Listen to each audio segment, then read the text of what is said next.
Good morning, Tamara. It's Saturday. Our hometown of Cary was filled with disillusioned teenagers who liked to sit around and smoke cigarettes and talk about how disillusioned they were. They all hated Cary so much, but I couldn't really tell you why. They would cite the fact that there's not much to do, but what can you say? It's Cary.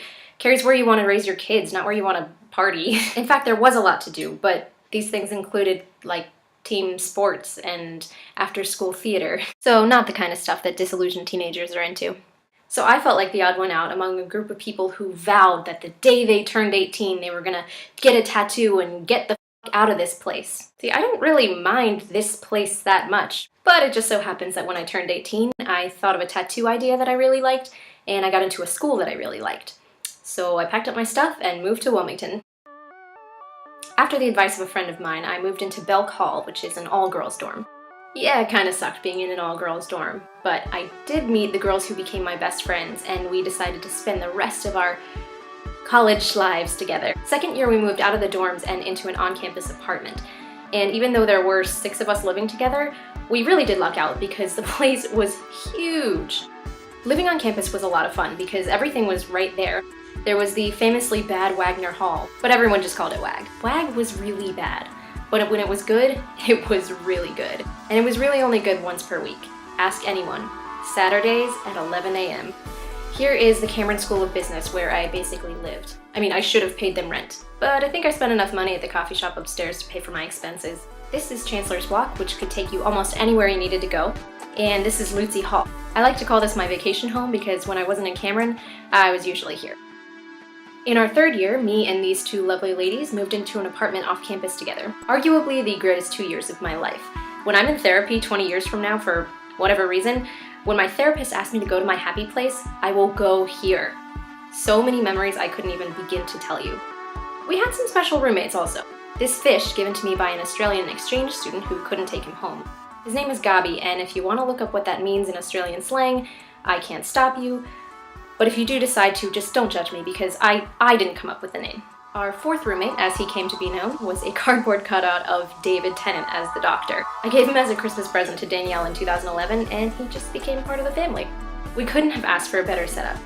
This apartment was a 10-minute bus ride to school, and it was halfway between downtown and the beach. You could divide the youths of Wilmington into 2 camps.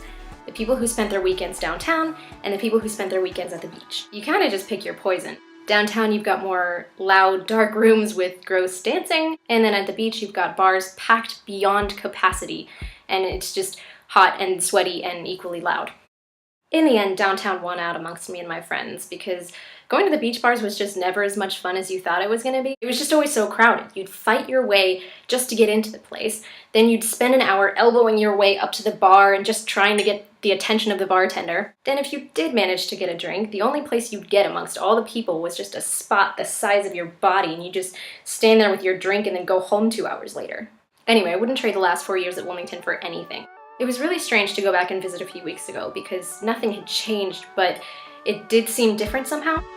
Like this rock welcoming the class of 2017. What? 2017! The incoming class of 2017! Anyway, part of me was sad to say goodbye to Wilmington, but after graduation it really did feel like it was time to move on. But I will say that it doesn't quite feel real. It's like part of me doesn't feel like I've said goodbye forever and I'm just, on another study abroad trip and oh, I'll be back. I've heard a lot of people say that who've graduated a year or 2 ahead of me. So, I don't know, maybe I'll snap out of it. Maybe I'll join the real world soon. Alright, before I go, I have to show you my tripod. Anytime you saw me vlogging in the last year or so, this is what my camera was sitting on. 2 boxes of foreign coins and an upside down tea candle holder. Secret's out, only the latest and greatest for Sherry. Very soon, there's going to be a Spain episode of this, so stick around. And once I get the link up, if you want to skip ahead to that, just click on the pig that is in my pocket. Until next time.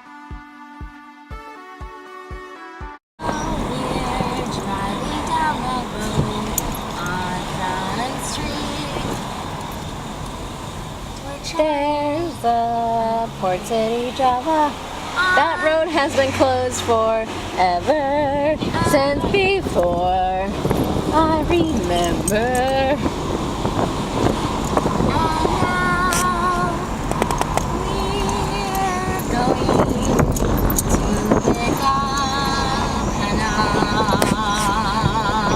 And Jordan.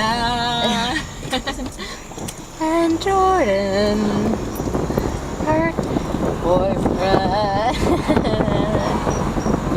Could you imagine a world where we Which Disney all movie? spoke like this? All of our words were silent. You probably should have No one told me. turned left at the next possible point. Everyone, no, there's the giant building up ahead. Alright, let's do that. Whatever they told you to do, that's probably what you should do. Just told me to drive for a while. Can we communicate like this forever? We can